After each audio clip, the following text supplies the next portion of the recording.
students, welcome back to my channel MBIC Maths and Physics.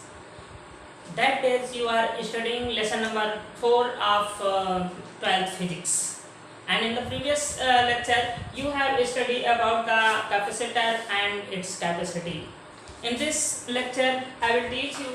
आप इस video में पढ़ने वाले हैं, उसी से थोड़ा सा आगे बढ़ेंगे। दो आवेशित चालकों को जोड़ने पर उनका उभयनिष्ठ विभव, स्थानांतरित आवेश तथा ऊर्जा हानि। आप जो पिछला वीडियो पढ़ चुके हैं उसी के आगे मैं शुरू करने जा रहा हूँ इसको। तो आपने उसमें पढ़ा था कि किसी भी चालक की कैपेसिटी और उसकी जो है कैपेसिटी के बारे में पढ़ा था, उसके यूनिट्स पढ़ चुके हैं आप, और कैपेसिटर क्या होता है इसके बारे में भी सूक्ष्म जानकारी आपको दी गई। अब इस वीडियो में आप देखिए कि जैसे आपके पास ये दो कैपेसिटर है, आप कैपेसिटर क्या है, चालक, अभी आप इसको कह सकते हैं चालक बोले हैं जिन पर की आवेश स्टोर हो सकता है। एक ये हो गया, एक दूसरा बोला है, ठीक है। इसको हम 1 कह दें, इसको 2 कह दें, ये दोनों चालक बोले हैं। एक की कैपेसिटी C1 है और दूसरे वाले की कैपेसिटी जो है वो C1 है, धारिता इनकी C1 और C2। इसको आवेश जब Q1 दिया जाता है तो उसके विभव में वृद्धि V1 हो जाती है। इसको जब आप Q2 आवेश देते हैं तो इसके विभव में वृद्धि V2 हो जाती है। आप फार्मूला पढ़ चुके हैं C = Q/V, आप ये फार्मूला पढ़ चुके हैं।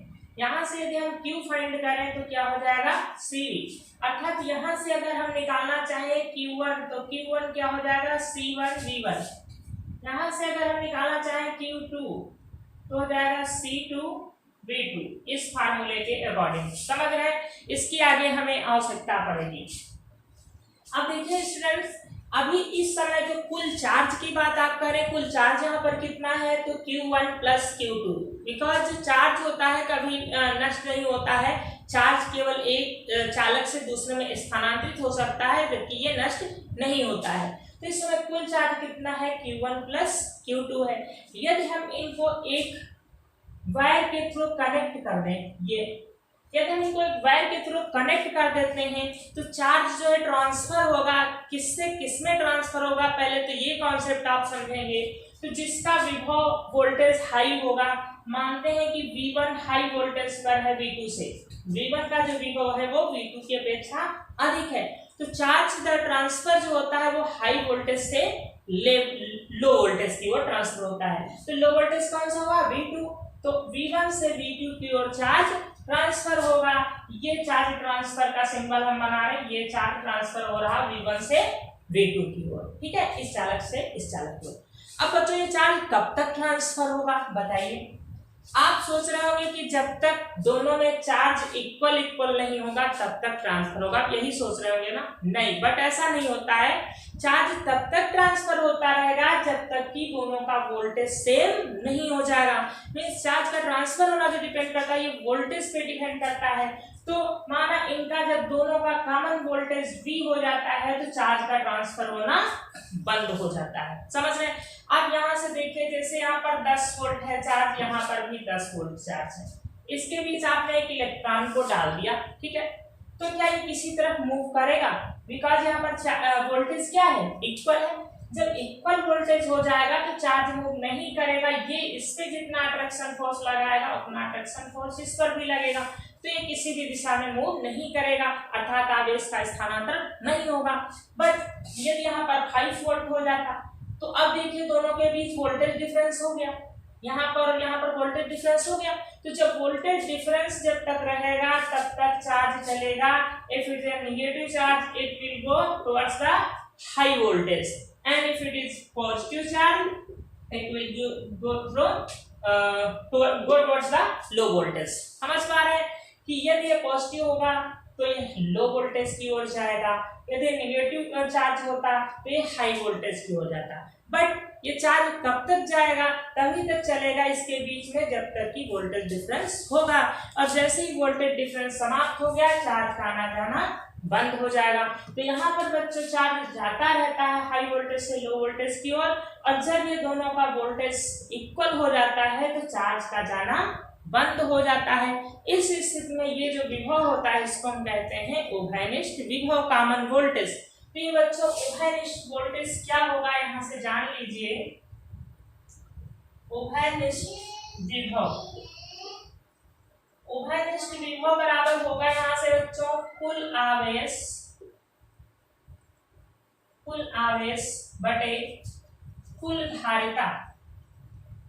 अब कुल आवेश का मतलब क्या बच्चों है यहाँ पर कि जितना आवेश इसमें दोनों में है, क्योंकि अब यहाँ पर मान लीजिए दो कैपेसिटर नहीं बल्कि दोनों एक दूसरे से कनेक्ट हो गए हैं, तो दोनों का हमको चार्ज लेना है। तो कुल चार्ज आपका हो जाएगा Q1 प्लस Q2, क्योंकि चार्ज उतना ही रहेगा।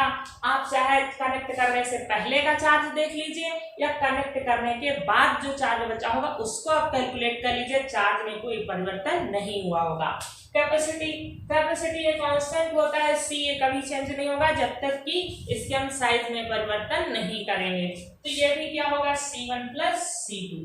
तो हम अगर कॉमन वोल्टेज V की बात करें तो हमारा हो जाता है V equal to Q1 plus Q2 upon C1 plus C2। You can put the value of Q1 and Q2 from here। यहाँ से आप Q1 Q2 की वैल्यू पुट अप कर सकते हैं बस। तो आप अगर आगे इसको बढ़ाना चाहते हैं तो आप लिख सकते हैं Q1 की जगह क्या लिख सकते हैं C1 V1 C2 V2। देखिए Q1 की जगह C1 V1, Q2 की जगह C2 V2 upon C1 plus C2। It is common voltage. ये आपका कॉमन वोल्टेज हो जाएगा, चाहे इसको लिख लीजिए चाहे इसको लिख लीजिए। समझ पा रहे हैं। अब कॉमन वोल्टेज हो गया है, ये कब हुआ है जब चार्ज का एक से दूसरे में ट्रांसफर हो गया है। तो अब आपको ज्ञात करना है कितना चार्ज ट्रांसफर हुआ, अर्थात स्थानांतरित आवेश ज्ञात करना है। ठीक है, तो इसको आप नोट कर लेंगे। आगे देखिए ये उभयनिष्ठ विभव है, V से रिप्रेजेंट किया है। स्थानांतरित आवेश आप कैसे ज्ञात करें, स्थानांतरित आवेश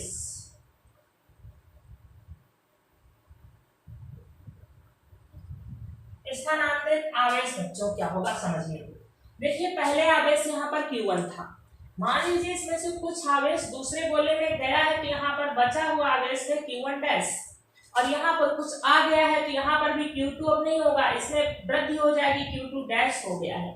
जैसे कि पहले मान लीजिए यहाँ पर 100 कूलाम आवेश था, अब बचा है 80 कूलाम आवेश। ठीक है, तो यहाँ और यहाँ पर पहले से था कितना, मान लीजिए 20 कूलाम था, और अब यहाँ पर कितना भी हो जाएगा आप समझिए। देखिए 100 से 80 हो गया है, इसका मतलब यहाँ से कितना चार्ज ट्रांसफर हो गया है 20 कूलम। तो यहाँ पर 20 कूलम ही तो आया होगा, तो यहाँ पर वृद्धि कितनी होगी 20 कूलम की वृद्धि होकर के आप हो जाएगा 40। समझ पा रहे हैं कि चार्ज पहले जितना था, देखिए 120 120 था, अब भी देखिए 80 प्लस 40 कितना हुआ 120 हो गया। चार्ज वही रहेगा, बस एक से दूसरे में ट्रांसफर हो जाएगा। तो ये है आपका Q1 पहले का चार्ज, और ये है आपका Q1 डैश अर्थात बाद में बचा हुआ चार्ज ट्रांसफर होने के बाद में। तो अब अगर कहें तो कितना ट्रांसफर हो गया, तो यहाँ से निकालना है तो 100 माइनस 80 करोगे ना 20, यहाँ से निकालना है तो 40 माइनस 20 करोगे ना। तो 100 माइनस 80 का मतलब क्या है Q1 माइनस Q1 डैश, ये आप यहाँ से निकाल सकते हैं Q1 माइनस Q1 डैश। तो माना जो है स्थानांतरित आवेश आपका जो है वो Q है, तो Q बराबर होगा Q1 माइनस Q1 डैश। समझ पा रहे हैं, स्थानांतरित आवेश ये यहाँ से निकालोगे, ये निकलेगा, यहाँ से निकालना है तो करोगे Q2 डैश माइनस Q2, वहां से ऐसे निकाल सकते हो। देखिए Q इक्वल टू Q1 की वैल्यू है यहाँ से C1 V1 minus Q1 dash. अब देखिए Q1 चार्ज कब हो गया है, जब कॉमन वोल्टेज V हो गया है। यहाँ से C1 V1 नहीं V लिया जाएगा, क्योंकि ये जो चार्ज है ये तब है जब वोल्टेज V1 था, और ये चार्ज चालक में तब है जब वोल्टेज कितना हो गया V हो गया है। Q equal to C1 V1 minus C1।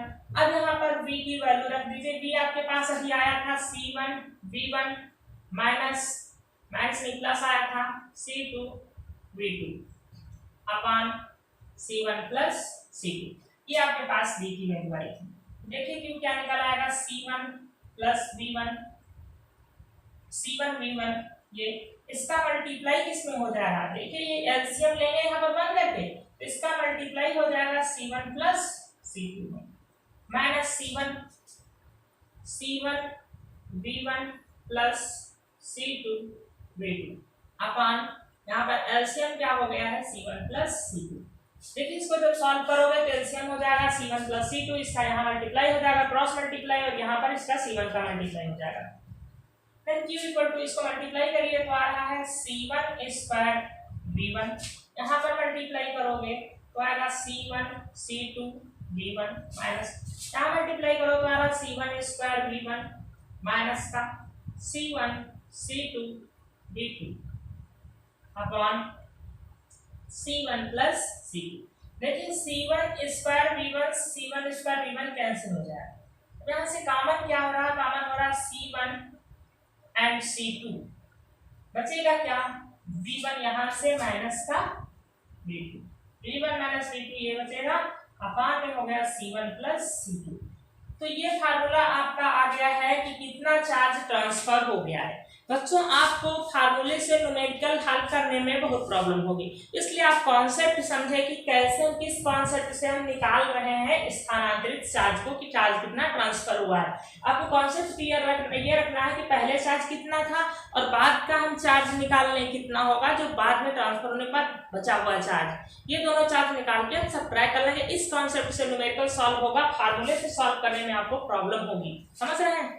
ये कॉन्सेप्ट पता होना चाहिए आपको कि मैंने कैसे निकाला हुआ है। तो ये आपका डेरिवेशन इसका हो जा रहा है स्थानांतरित आवेश का, ठीक है। अब इसके बाद हम बात करेंगे ऊर्जा हानि। इस पूरे प्रोसेस में एनर्जी लॉस जो हो रही है वो कैसे आप निकालें, देखिए आप वीडियो रोक रोक के देख सकते हैं, स्क्रीनशॉट ले सकते हैं, ठीक है, जिससे आप अच्छे से नोट कर पाएंगे। थर्ड आपका पार्ट होगा ऊर्जा हानि। अब ऊर्जा क्यों हानि हो रही है बच्चों, यहाँ से ऊर्जा हानि हो ही क्यों रही है, जब चार्ज लॉस नहीं हो रहा है, जब यहाँ से आवेश की हानि नहीं हो रही है, आवेश लॉस नहीं हो रहा, तो चार्ज उसमें ऊर्जा हानि क्यों हो रही है। देखिए जब आप दोनों चालों को एक दूसरे से कनेक्ट कर देते हैं तो यहाँ पर होता क्या है कि ये जो हमारा कनेक्टर है जिससे कनेक्ट किया है, इसके रेजिस्टेंस के कारण यहाँ पर हीट प्रोड्यूस होती है और उस ऊष्मा के रूप में इलेक्ट्रिक एनर्जी लॉस होती है, और कहीं इलेक्ट्रिक एनर्जी का लॉस नहीं होता है। तो ये एनर्जी कितनी लॉस हो गई है ये हम कैसे निकाल सकते हैं, हम कनेक्ट करने से पहले की एनर्जी निकाल लें, और जब कनेक्ट करने पर उभयनिष्ठ वोल्टेज V हो गया है, जब स्थानांतरण आवेश का स्थानांतरण बंद हो गया है, तब देख लें कितनी एनर्जी है, पहली एनर्जी से बाद वाली एनर्जी घटा दें, हमारा आ जाएगा ऊर्जा हानि कितनी है, कैलकुलेट कर लेंगे। तो हम इसी कॉन्सेप्ट से निकालेंगे। यहाँ से चलो लिखना शुरू कर रहे हैं ऊर्जा हानि। ऊर्जा हानि कैसे निकाल सकते हैं, दोनों चालकों को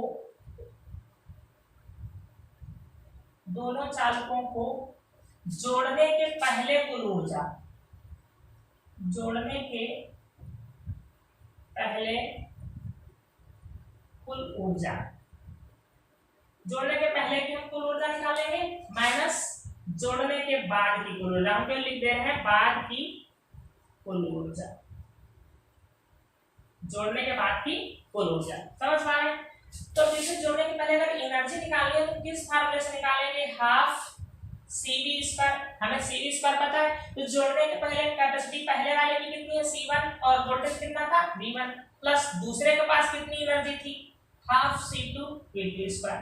तो ये जोड़ने के पहले चालक और दूसरे चालक दोनों की एनर्जी निकालकर उसको ऐड करिए। अब जोड़ने के बाद दोनों की एनर्जी निकाल लीजिए, half C1 V square plus half C2 V square.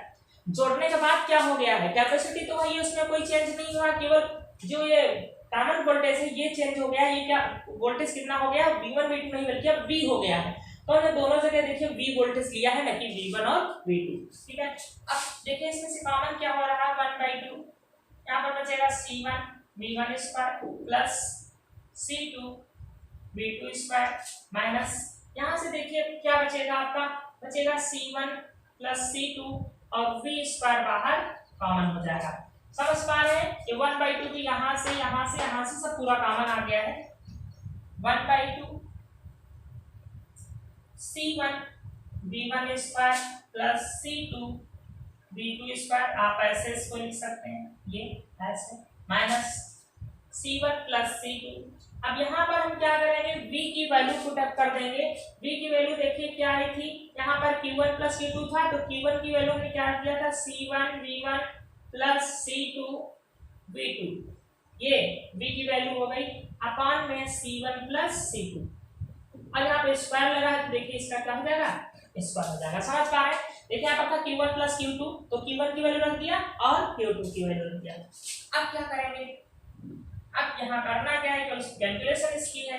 देखिए यहाँ पर होल ऑफ स्क्वायर इसका भी है, इसका भी है, तो होल ऑफ स्क्वायर जो है इससे कैंसिल हो जाएगा।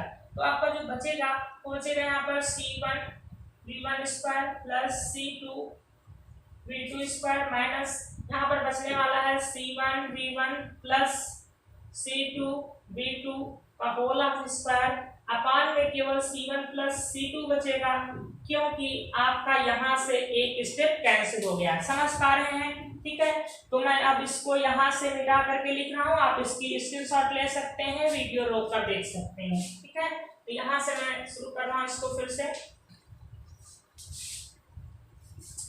देखिए अब यहाँ पर हम क्या करेंगे, इसके नीचे आप 1 करके एलसीएम ले सकते हैं। तो एलसीएम आपका क्या होगा, आपका एलसीएम होगा c1 प्लस c2 और c1 प्लस c2 का यहाँ पर मल्टीप्लाई होगा c1 v1 square plus c2 v2 square into हो जाएगा c1 प्लस c2 और माइनस यहाँ पर आपका लिखा हुआ है c1 v1 plus c2 v2 का होल ऑफ स्क्वायर। ये आपका स्टेप यहाँ पर आ जाएगा। समझ पा रहे हैं? इसका तो यहाँ पर मैंने क्रॉस मल्टीप्लाई किया हुआ है। बस कैलकुलेशन बच्चों बची है, उसमें अब हम पूरा मिटा रहे हैं। ठीक है, आप यहाँ पर देखें हाफ एलसीएम आपने लिया हुआ है c1 प्लस c2।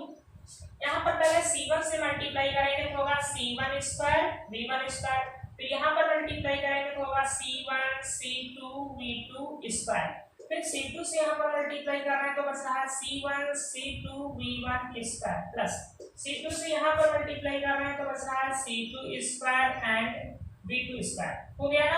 अब यहाँ पर a plus B whole of formula लगा दीजिए। देखिए a प्लस बी का होल ऑफ स्क्वायर, ये फार्मूला लगाते जाइए और साथ में माइनस से मल्टीप्लाई भी। तो पहले क्या आएगा a स्क्वायर अर्थात इसका स्क्वायर होगा, c1 स्क्वायर v1 स्क्वायर होगा, दोनों का स्क्वायर कर दिया और माइनस से मल्टीप्लाई भी कर दिया। अब इसका स्क्वायर करोगे जो b स्क्वायर आप बोलते हो जिसको, b स्क्वायर किया प्लस का आएगा लेकिन माइनस से हमने मल्टीप्लाई भी यहाँ से कर दिया, ये दोनों का स्क्वायर हो जाएगा। समझ पा रहे हैं? अब अगर प्लस 2ab दोनों को मल्टीप्लाई करोगे तो प्लस का है, ये माइनस से मल्टीप्लाई भी कर दिया होगा 2c1 c2 v1 v2 ये।